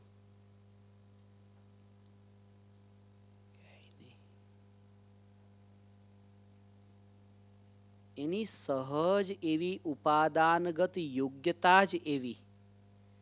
રોટલી બને છે ને, આ એની આખી સ્વતંત્રતા. એમ કે રોટલી વણી અને તવી પર મૂકી. તવી પર મૂકી 10 મિનિટ સુધી એ તવી પર રહી. એ બહુ એટલી ગરમ થઈ ગઈ, રોટલી એવી ગરમ થઈ ગઈ, કડવી કડવી થઈ ગઈ, વાસ આવવા લાગી, કાળી પડી ગઈ. પછી ઉતારી. આમાં 4 વાત થઈ. ગરમ એવી થઈ ગઈ, કડવી થઈ, વાસ આવવા લાગી અને કાળી થઈ ગઈ. સ્પર્શ ગુણની પર્યાય એની એવી થઈ કે ગરમ થઈ. રસ ગુણની પર્યાય એવી કે કડવી થઈ. ગંધ ગુણની પર્યાય એવી કે દુર્ગંધ આવવા લાગી. અને વર્ણ ગુણની પર્યાય કે કાળી થઈ. અને એ ચારેય પર્યાય જે છે એ પોતાની સ્વતંત્રતાથી પરિણમી છે. કોઈ એકબીજાના કારણે નહીં. અને આપણે કહીએ કે આ ગરમ થઈ નીચે આગ હતી એટલે આમ થયું, કે નહીં, આ એની સ્વતંત્રતા. અને એનાથી દૂર આપણે એમ કહીએ કે હું શું કરું, મહેમાન આવ્યા હતા, બેલ વાગી, બારણું ખોલવા ગયા, મહેમાનથી બળી ગઈ. કેટલો આરોપ ત્યાં નાખ્યો. આ સ્વતંત્રતા જો સમજાય ને તો નિશ્ચિતતા સમજાતા નિશ્ચિંત થઈ જવાય. નિશ્ચિંત થઈ જવાય. બધી સ્વતંત્રતા છે એની પોતાની એક એની સ્વતંત્રતા. એક ગુણ બીજા ગુણનું પણ કંઈ ન કરે, એનું પોતાનું સ્વતંત્ર પરિણમન. એક દ્રવ્ય બીજા દ્રવ્યનું ન કરે એમ નહીં, એ તો છે જ તે, પણ એક ગુણ પણ બીજા ગુણનું કંઈ ન કરે. અને હજી એનાથી થોડા અંદર.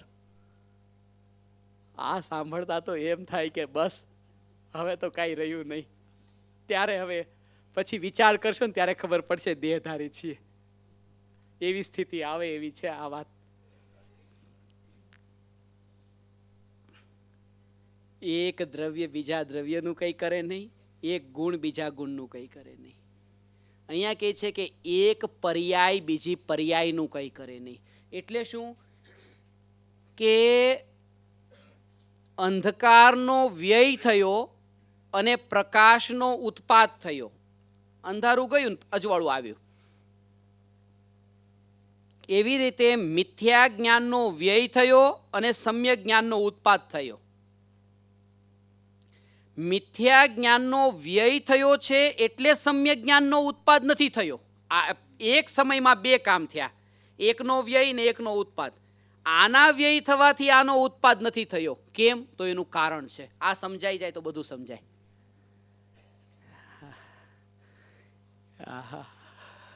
એટલું સ્વરૂપ કે આ જે છે એ અંધકારનો વ્યય થયો એટલા માટે પ્રકાશનો ઉત્પાદ થયો એમ નથી. કેમ? કારણ કે જે અંધકાર પોતે પોતાને ન બચાવી શક્યો હોય એ બીજાને શું ઉત્પન્ન કરી શકે? એનું જવાનો કાળ આવ્યો એ એની યોગ્યતા, અને આનું આવવાનું આવ્યું એ એની યોગ્યતા, અને ગુણનું ટકીને રહેવાનું એ દ્રવ્ય એ એની યોગ્યતા. આને કહેવાય ઉત્પાદ, વ્યય અને દ્રવ્ય એ ત્રિલક્ષણ પરિણામ પદ્ધતિ. સ્વતંત્ર ક્યારેય એકબીજામાં ન મળે. હોય સાથે પંખો હોય, એમાં ત્રણ પાંખડા છે, સાથે જ ફરતા હોય, એમ લાગે કે ત્રણેય સાથે છે, પણ ત્રણેય સ્વતંત્ર છે, ક્યારેય એકબીજાને નહીં મળે. આવી સ્વતંત્રતા છે દ્રવ્યની. એક પર્યાય બીજી પર્યાયનું કંઈ ન કરે. એટલે આટલું જ્યારે સ્વતંત્ર સ્વરૂપ સમજાઈ જાય ને તો ત્યારે એટલો જેટલો અંદર ઊંડાણમાં ગયો, પછી આણે મારું આમ કર્યું એ તો બહુ દૂર રહી ગયું હોય, એટલા માટે પછી એટલી અસર ન કરે. એટલે આ સ્વભાવની અંદર જવાની વાત કરે છે. અંદર જાય પછી એને બહારનું યાદ પણ નથી. આટલા સૂક્ષ્મ સિદ્ધાંતોને એટલા માટે સમજવાના છે કે જેટલા સૂક્ષ્મતામાં ઊંડાણમાં જઈશું એટલું તે જે બહારવાળી દ્રષ્ટિ હતી, ઉપર છલી દ્રષ્ટિ, એમાંથી હટીને અંદર જવાશે. આ ઊંડાણમાં જવા, અને એ સુખનું કારણ આ ભગવાન આત્મા જે છે ને, આવો સ્વભાવ એનો છે. એને ઊંડાણમાં જઈને અનુભવવાનું કીધું. એનું રહસ્ય છે. ત્રણ લોક છે ને, એ ત્રણ લોક, અને એક હું ભગવાન આત્મા. ભગવાન આત્માને પણ લોક કયો છે. કયો લોક? ચૈતન્ય લોક. અને એમ કહ્યું કે આ ઉર્ધ્વલોક, મધ્યલોક, અધોલોક, આવા ત્રણ લોક છે. એ ત્રણ લોકથી મારે શું લાગે વળગે? હું તો ચૈતન્ય લોક છું. બસ ચૈતન્ય લોક છું.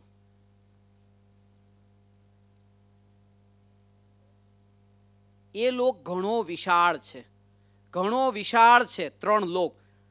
આ બહુ એટલો વિશાળ નથી, પણ તેમ છતાંય આની મહિમા બતાવી. ભલે વિશાળ નથી, એનું કારણ છે.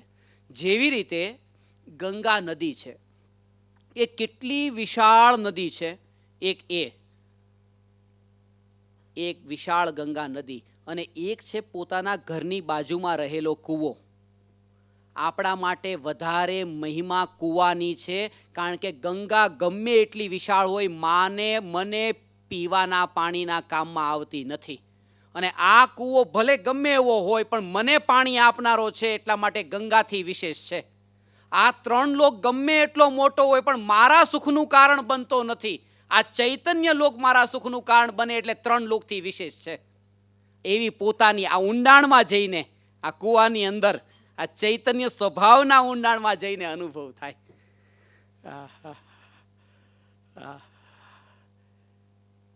એક સ્થાન તો જગતમાં જોઈએ કે જ્યાં 24 કલાક ચૈતન્યના ડંકા વાગવા જોઈએ. અને ભાવના છે કે આ એ સ્થાન હોય કે જ્યાં 24 કલાક ચૈતન્ય ચૈતન્ય ને ચૈતન્ય જ. એક જગ્યા તો દુનિયામાં જોઈએ છે, બસ શોધી રહ્યા છીએ અમે તો એ જગ્યા કે ક્યાં એવી જગ્યા કે એક જ વાત ચૈતન્ય ચૈતન્ય. હા, કોઈને જબરદસ્તી નહીં, પણ એવો એક વર્ગ હોય કે જ્યાં ચૈતન્ય સિવાય બીજી કોઈ વાત નહીં. ત્યારે જે આ પહેલા દિવસથી કહેવાય છે ને, આ સિદ્ધોનો મેળો એ ખરેખર સફળ થાય. આ ખરેખર ભરાયો, ભગવાન ભરાશે, આ મેળો ભરાશે. આ ભાવથી ભીંજાઈને આપ આ વાતને ગ્રહણ કરો છો એટલા માટે આપ સમજાશે, આ વાત સમજાશે. બાકી તો શું, કોઈનું કંઈ નહીં, બહારનું બધું બહાર. એક જ્ઞેય પણ જ્યારે કીધું ને, નિર્વિકલ્પ આત્માનુભૂતિ જ્યારે પ્રગટ થાય ને એ વખતે એક સહજ, એક બહુ સૂક્ષ્મ વાત છે કે જ્ઞાનની પર્યાયમાં ત્રિકાળી ધ્રુવ ભગવાન આત્મા જ્ઞાન પર્યાયમાં જ્યારે જણાય છે ત્યારે ભગવાન આત્મા પણ જ્ઞાનની પર્યાયમાં મળી જતો નથી. એટલે બે પ્રકારના જ્ઞેય, આત્મા જેને કહેવાય સ્વજ્ઞેય, અને આત્મા સિવાયના આખું જગતના પદાર્થો એ પરજ્ઞેય. તો જે સ્વજ્ઞેય છે એ જ્યારે અનુભવમાં આવે છે ત્યારે એ સ્વજ્ઞેય પણ પર્યાયમાં મળી જતું નથી, ખાલી અનુભવમાં આવે છે પણ મળી જતું નથી. તો જો સ્વજ્ઞેય એની પર્યાયમાં ન મળતું હોય તો પરજ્ઞેય આ પર્યાયમાં ક્યાંથી મળે? કેટલું સૂક્ષ્મ છે આ અનુભવ છે, આ ચૈતન્ય છે.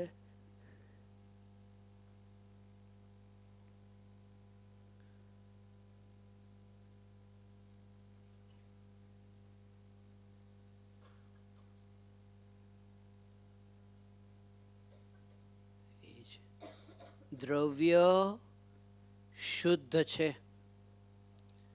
ગુણ શુદ્ધ છે. તકલીફ ક્યાં છે? માત્ર પર્યાયમાં.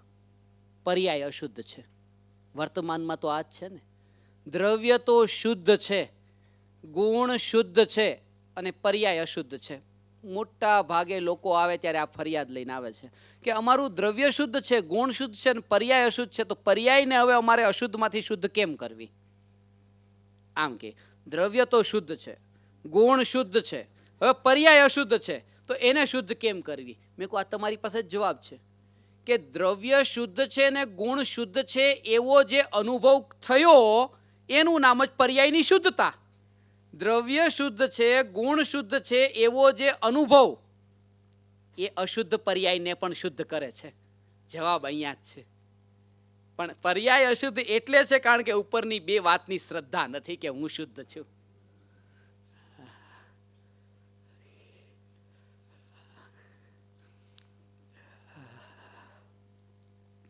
આ વાત અહીંયા કહે છે. હવે આગળ કહે છે,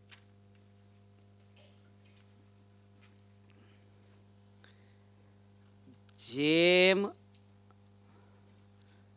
નિશ્ચિત રૂપે સમસ્ત પર્યાય ક્રમબદ્ધ છે તેમ નિશ્ચિત રૂપે ક્રમબદ્ધ પર્યાયથી ભિન્ન જ્ઞાયક છે. આ નિશ્ચિતતા બતાવી. એનો ભાવ શું છે? એનો ભાવ એ છે કે જેવી રીતે મોતીની માળા છે, એ મોતીની માળામાં પહેલો મોતી, બીજો મોતી, ત્રીજો મોતી, આ બધા મોતી ક્રમથી, અને અંદરમાં રહેલો દોરો કેવો દોરો? અખંડ દોરો. એના બળ પર તે આ એક પછી બે પછી ત્રણ એવી રીતે મોતી ક્રમથી આવે છે, નહીં તો આગળ પાછળ થાય.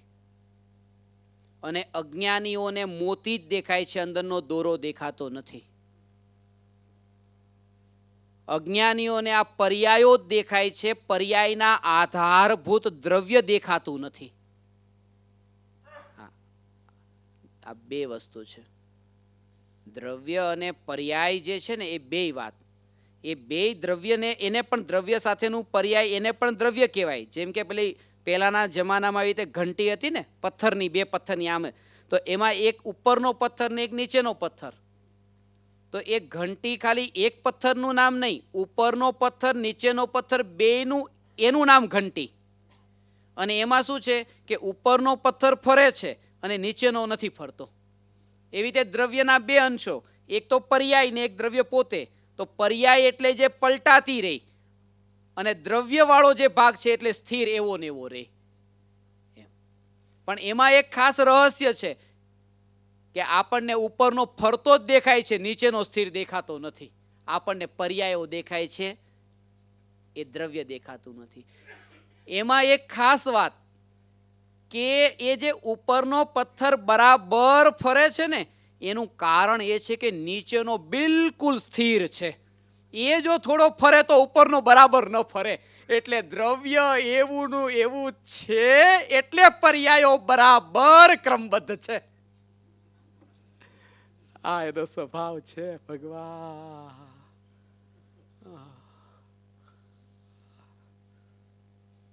સ્વભાવ છે. સ્વભાવની સમીપ જઈને દેખે ને તો આ થાય. અને સ્વભાવનો આશ્રય, એનો જે મૂળ આશ્રય જે છે ને, એ વચ્ચેનો ખીલો છે, એ બહુ મહત્વનો છે.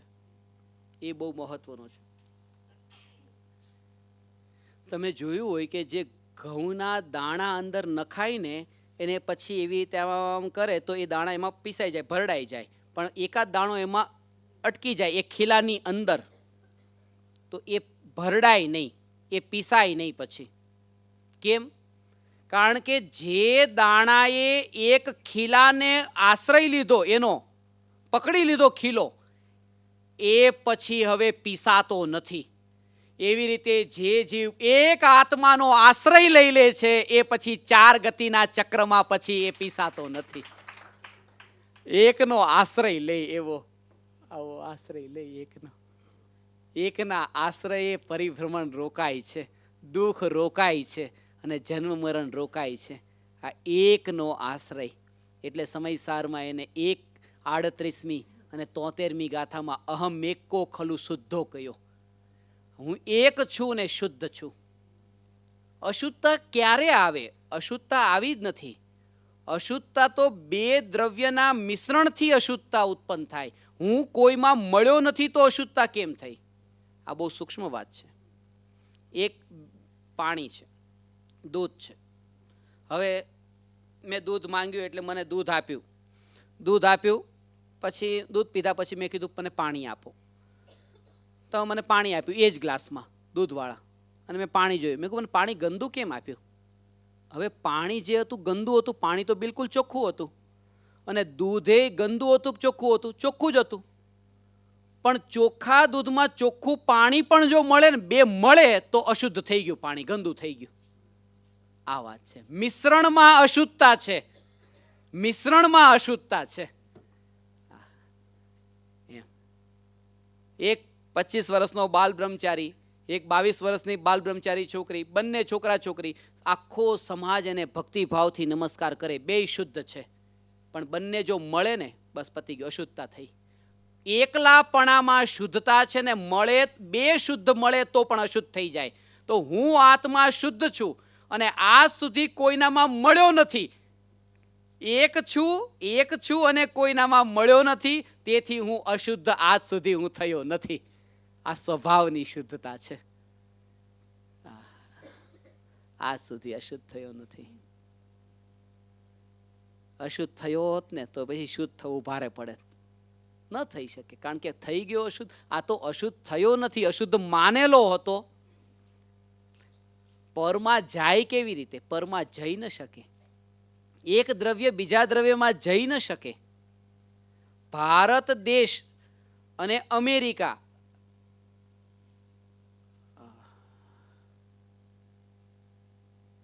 એ ભારત ક્યારેય પણ અમેરિકા ન જઈ શકે, ક્યારેય ન જઈ શકે.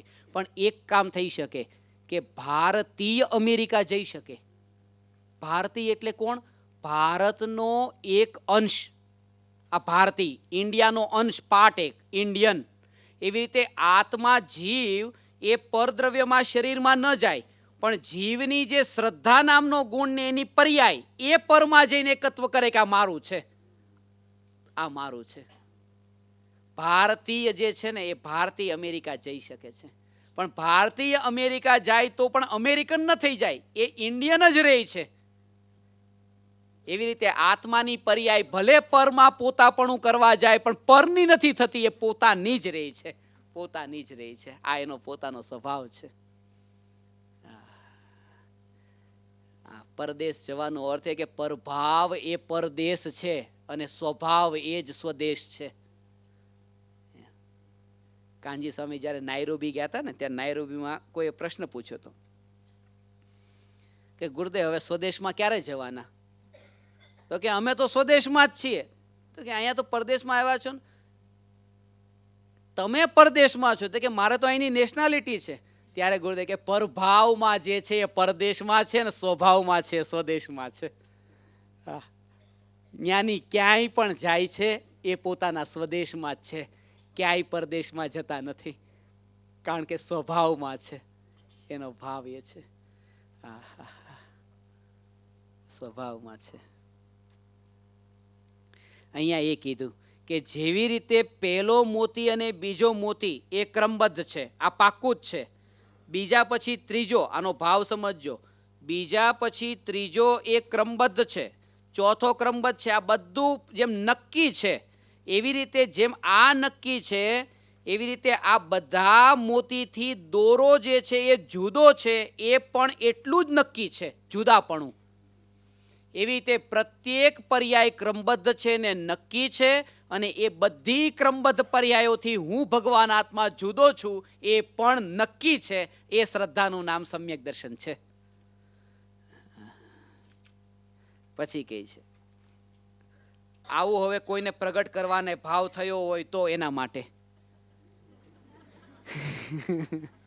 જો કાંઈ એવું લાગ્યું હોય કે કરવા જેવું છે તો કહે છે જો 12 ભાવનાઓના ક્રમનું રહસ્ય તો એ છે કે અનિત્યની અસારતાનો બોધ થયા વિના ધર્મ પ્રગટ થઈ શકતો નથી. આ સૌથી પહેલા અનિત્યની અસારતા.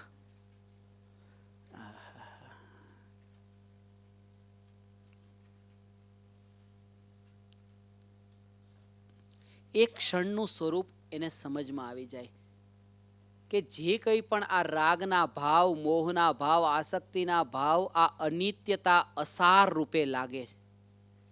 શરૂઆતમાં એમ લાગે. એક વ્યક્તિ અંધેરીમાં દર વખતે રેગ્યુલર પ્રવચનમાં આવે છે અને 7 વર્ષથી તો પ્રવચન સાંભળ્યા એમણે. લગ્ન થયા 7 વર્ષ થયા અને બંને પતિ પત્નીને એટલો પ્રેમ કે બંને એકબીજા વગર રહી ન શકે.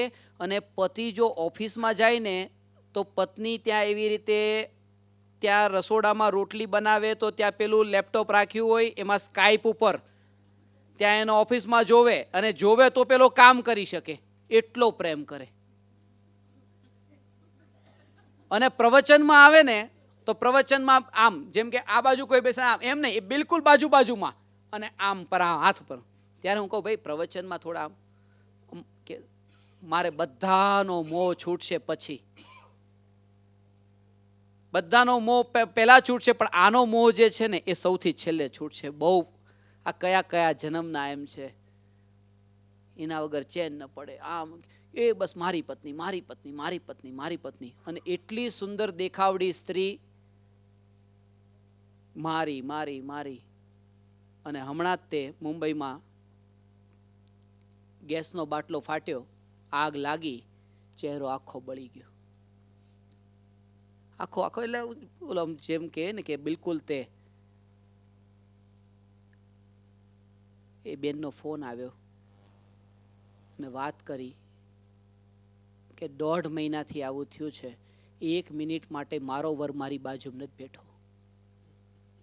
જે કહેતો તો તારા વગર ન રહું ને આમ ન રહું, મને હવે કે બધું સ્વરૂપ સમજાઈ ગયું. કે આ શું છે બધું, આ શું છે? આનો ભાવ ઊંડાણથી ગ્રહણ કરવો. જ્યારે કોઈ તમને વચન આપે છે ને, એ વચન ખાલી આ માખીની પાંખ જેટલી પાતળી ચામડીના જ છે, બીજું કંઈ નથી, કંઈ નથી. અને અંદર જેણે આને સાક્ષાત માંસનો ઢગલો દેખી લીધો ને, ઉલટું કે બહારથી જઈને આવે ને ત્યારે એમ કે હું કોઈની સાથે ડેટ પર જઈને આવ્યો ને આમ જઈ આવ્યો ને આમ જઈને મને એવું ચીડાવે ને કે બેન જો આજ ઉદય છે, આજે તમે આ 7 વર્ષથી સાંભળતા હતા ને, હવે આ પ્રયોગની ઘડી આવી, આ પ્રયોગની ઘડી આવી. એટલા માટે ક્યાંય પણ આનો ભાવ એ છે અનિત્યતાની અસારતા. ક્યાંય એ તન્મય નહીં થઈ જતા કે આ જે છે બસ હંમેશા. એક ક્ષણમાં શું પલટા વાવે છે આપણે જાણતા નથી. એક ક્ષણ જ લાગે છે, એક ક્ષણ લાગે છે. એટલા માટે જ્ઞાનીઓ એ રહસ્યને ઓળખે છે. ત્યારે મેં એમને એક દ્રષ્ટાંત આપ્યું હતું કે આ જે તમારી સ્થિતિ છે ને, આ સ્થિતિ એ એવી સ્થિતિ, જ્યારે પણ કોઈ જીવનમાં આવી ઘટના ઘટે, મરણ થાય, કંઈ પણ સ્થિતિ એવી ઘટે, ત્યારે એને એમ સમજવું કે લોખંડ ગરમ થયું છે, લોખંડ ગરમ થયું છે. હવે તમારે એને ધર્મ તરફ તમારે ટર્ન થવું હોય ને તો ઈઝી પડશે. હા, અનિત્યતાની અસારતા જ્યારે પણ જીવનમાં એવો બોધ થાય, તરત જ જીવ પરથી પલટાઈને સ્વભાવમાં આવે. ધન્ય માનો આ ઘડીને કે હવે સ્વભાવમાં આવવા માટે આ લોખંડ ગરમ તો થયું ને, હવે જલ્દી પાછા વળી. ઉપયોગ તમારો ધર્મ તરફ વળશે. હવે કે જીવનનું આખું રહસ્ય સમજાઈ ગયું. 14 કલાક, 16 કલાક અત્યારે પ્રવચનોના કેસેટ આપણા સાંભળે, 16 કલાક કે બસ હવે બીજું કશું જ નથી, આ જ તે, બીજું કંઈ નહીં જોઈએ.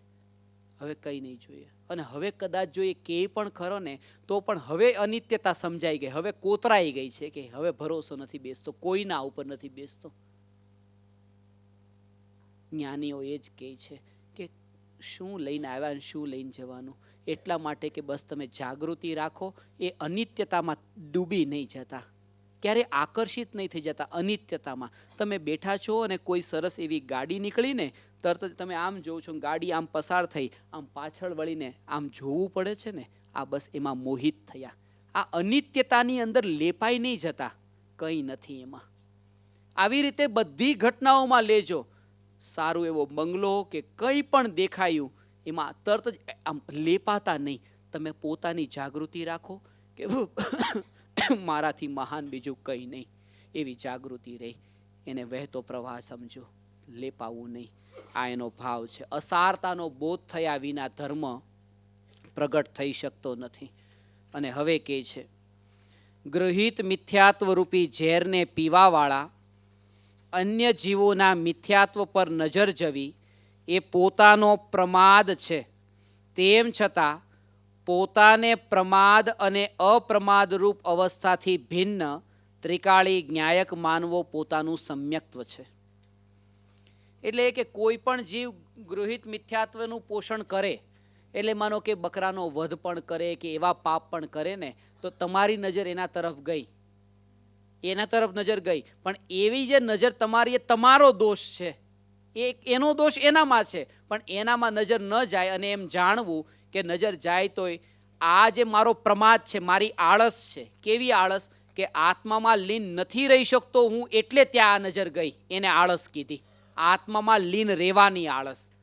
અને આ આળસ પર્યાય છે, અને હું ભગવાન આત્મા, એ આળસને પણ જાણનારો શુદ્ધ, એટલે તરત જ ત્યાંથી હટીને પોતાનામાં આવાશે. આ ભેદ જ્ઞાન કરાવે છે. જ્ઞાની શુભાશુભ રાગાદી ભાવોથી હંમેશા ઉદાસીન હોય છે અને નિજ આત્માનું રસપાન કરે છે. રાગાદી ભાવોથી ઉદાસીનનો અર્થ એ કે ન ઉદાસીનતા. જો કોઈ એમ કહે ને કે મને ફોટો પડાવવામાં બહુ શોખ નથી, અને કોઈ અહીંયા ક્લિક કરીને ફોટો પાડતો, ભાઈ મને નહીં પાડો ફોટો, મને રસ નથી, એનો મતલબ કે આ રસ છે. ફોટો પાડો એવું છે કે એને ફોટો પડાવવામાં રસ છે, અને ફોટો નહીં પાડો એને ફોટામાં તો રસ છે. ઉદાસીનનો અર્થ કે કોઈ પાડે કે ન પાડે ને કંઈ પડી નથી, નજર જ ન જાય, આનું નામ ઉદાસીનતા. આવી રીતે બધા જ ક્ષેત્રમાં ન તો રાગ ન તો દ્વેષ અને ઉદાસીન. ઉદાસીન એટલે આપણે એમ એવું માન્યો કે આને કંઈ જો રસ નથી રહ્યો, પણ ઉદાસીન ઉત એટલે ઉપર અને આસીન એટલે બિરાજમાન. ઊંચા આસન ઉપર બિરાજમાન હોય એને ઉદાસીન કયા છે, અને એ જ્ઞાનીઓ છે. કારણ કે જગતમાં સૌથી ઊંચો ચૈતન્ય અને ચૈતન્યમાં બિરાજમાન છે આ જ્ઞાની. હવે આગળ, પરમાણુ માત્રમાં પણ પોતાપણું ન રહે એવી અભૂતપૂર્વ સ્થિતિ તો ત્યારે જ પ્રગટ થઈ શકે છે જ્યારે ત્રિકાળી ધ્રુવ જ્ઞાયકનો અનુભવ થાય.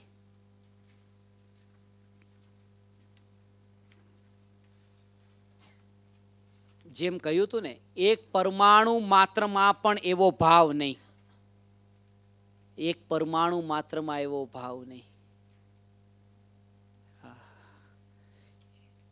બચાવવાનો ભાવ નહીં કે લાવ થોડુંક બચાવી લઉં. થોડું પણ જેણે સંઘર્યું નથી હવે, કે કદાચ આટલું ધન પણ હશે તો ગડપણમાં કામમાં આવશે, કોઈક આ હશે તો હજી મારી સાથે હશે તો મને કામમાં આવશે, કંઈ નહીં. હવે ભેદ પાડવાનું છૂટી ગયું. જે ભેદ પડતા હતા ને પરમાં, હવે નથી પડતા, હવે નથી પડતા. ઘણા લોકો એમ કહે કે મારો દીકરો તો ત્યાં સુધી જ મારો દીકરો છે જ્યાં સુધી એની પત્ની નથી આવી, પણ મારી દીકરી તો આખી જિંદગી મારી દીકરી છે. જ્ઞાની કહે છે અમને આમાં બેમાં ભેદ નથી લાગતો, બે એક સરખા છે, બે એક સરખા છે. કે દીકરો પોતાનો હોય, દીકરાની વહુ પોતાની ન હોય, એટલે વાત કરો ત્યારે સંભાળીને કરવી. જ્ઞાની કે અમે આ બેમાં ભેદ નથી રાખતા, અમારા માટે બે સરખા છે. આ એ ભેદવાળી દ્રષ્ટિ છૂટી ગઈ અને પરમાણુ માત્રમાં પણ બચાવવાનો ભાવ ન રહ્યો. અનંતની યાત્રા પર જવું છે ને, આ છૂટે એની પહેલા તેનો મોહ છૂટી ગયો. કોઈક વિરલા છે, કોઈક વિરલા અત્યારે આ જગતમાં, આ 10 આંગળીઓ છે ને, અત્યારે અહીંયા જે આપણે જ્યાં જે પૃથ્વી પર અહીંયા જ્યાં રહીએ છીએ ને, આ 10 આંગળીઓ પણ બહુ વધારે છે.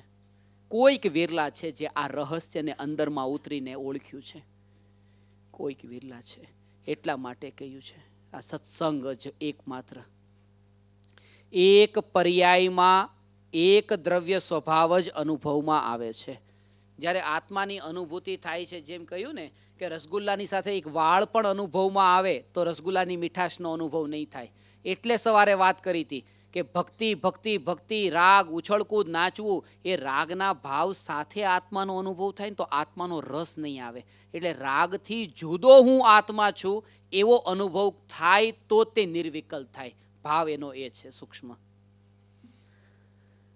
પર્યાયના ક્રમબદ્ધ હોવાની સુનિશ્ચિતતા શ્રદ્ધામાં સ્થાપિત થયા બાદ પર્યાયને જાણવા દેખવાની ઉત્કંઠા તેમજ આકુળતા સમાપ્ત થઈ જાય છે.